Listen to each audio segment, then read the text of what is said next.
Exploring. Okay. Exploring Manipur YouTube channel ki maikai degi adom bu amuka na thagat phongdok chari khurum jari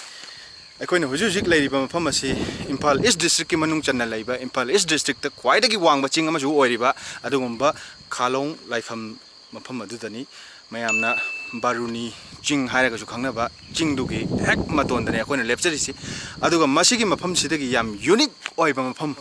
adu yam unique oiba view hairaga de Imphal Valley Imphal ki jaga gi yum mayam tariba Imphal da leiriba ching macha macha Imphal gi Chingsomba da leiriba pisum ching aduga Imphal gi langon da leiriba langol ching chingmairong gi ching chairau ching masi punamak si masi gi mafam asidagi mayek shengna ubu phangi maduna masi gi mafam si yam unique oi maitai gi oiba yam aruba laifam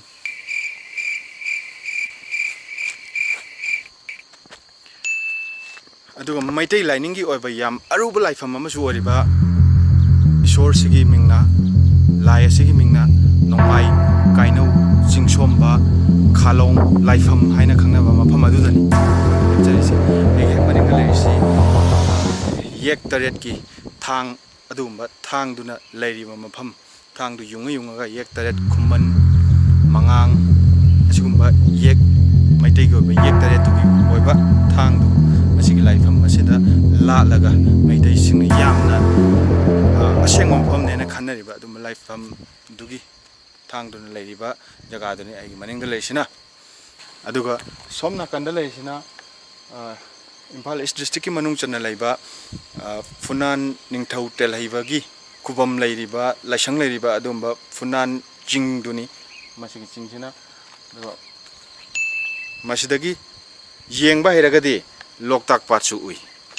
yam labna akoi Loktak Pat ui aduga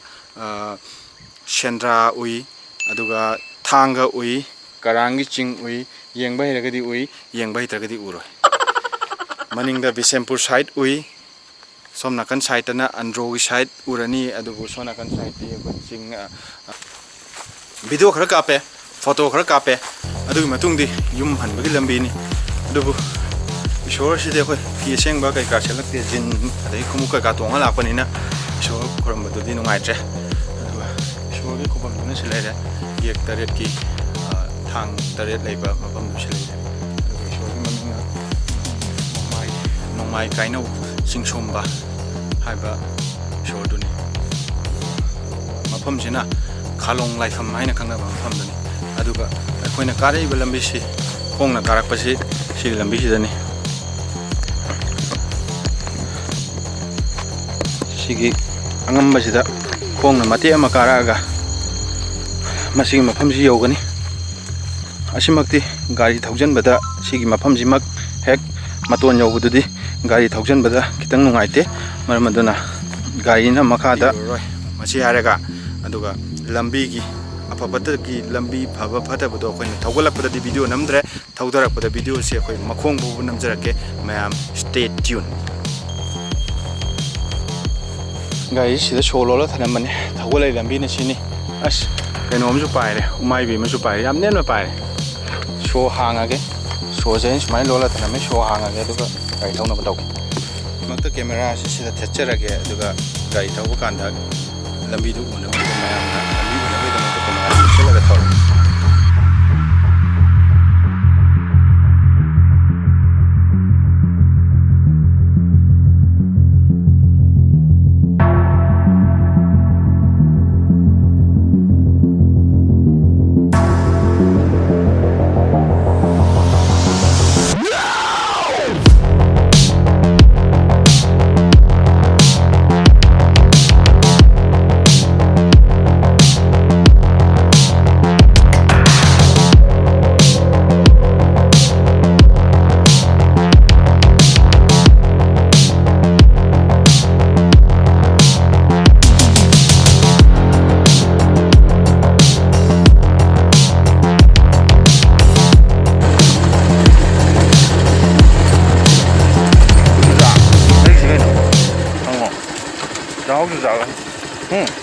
Rau rồi.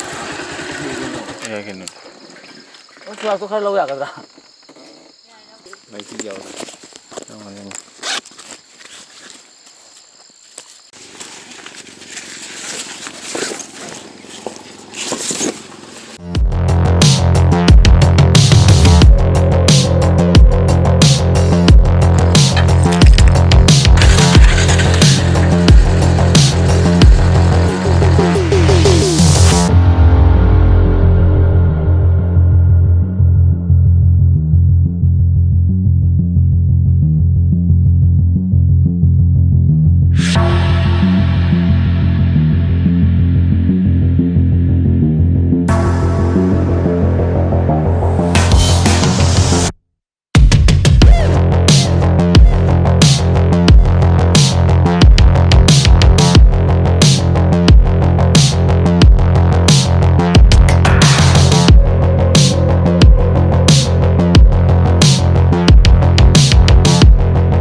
Just right from here, Palatare,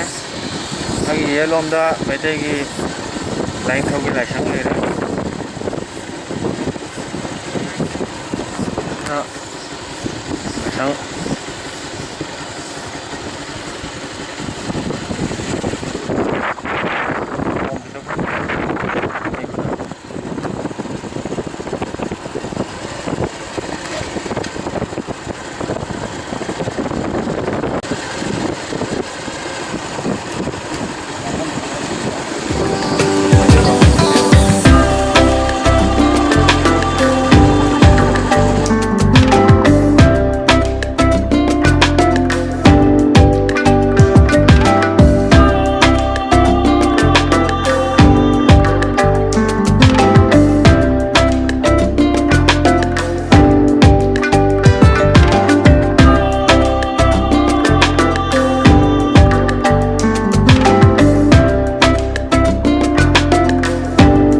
Houseina tampak lamdam yore tampaki plain gi area da yore nongpok sanjanbam haina khangnaba nganu farm mayamna yam khangnare aduga thambal hobam mayamna photo yam session tawba mafam nongpok sanjanbam gi area du fauduna lakchagadore chingong yore chingong gi plain sidagi aikoina ngasai kajaruba ching gi view du ucharakpani view yengminasi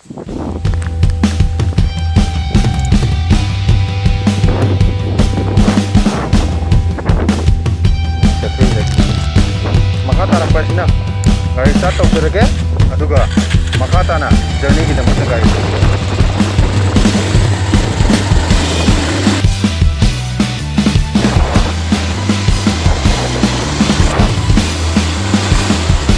ina Nongpok sanjanbam gi area yaura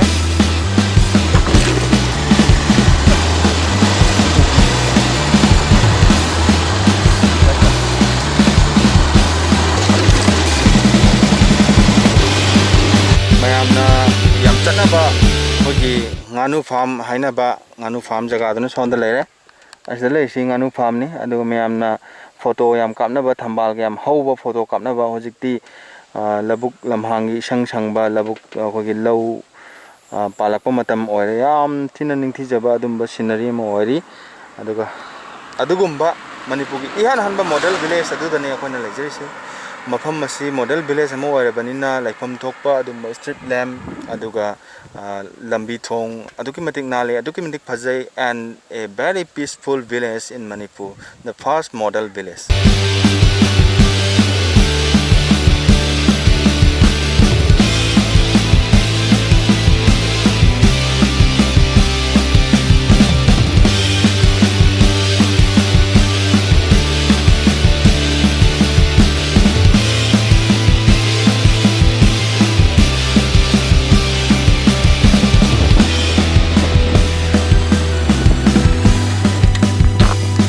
Nongpok sanjanbam gi ching adu lanthora abadi haujemu mayam gi mangda uribasi yaral pat ke adumba phajaba saktam aduni yaral pat thaina di pat orame hojikti pat oidre ayamana farm gumbo oramale nga yokpagi khotpagi ꯈꯥꯖꯟꯅꯗꯅ ꯈꯣꯠꯇꯅ ꯑꯗꯨꯝꯕ ꯂꯩꯔꯦ ꯃꯥꯡꯗ ꯂꯩꯔꯤꯁꯤ ꯌꯥꯔꯜꯄꯥꯠꯀꯤ view ꯑꯗꯨꯅꯤ ꯃꯌꯥꯝ ꯉꯥꯛꯇꯪ ꯃꯤꯠꯌꯦꯡ ꯇꯥꯗꯨꯅ ꯂꯩꯕꯤꯌꯨ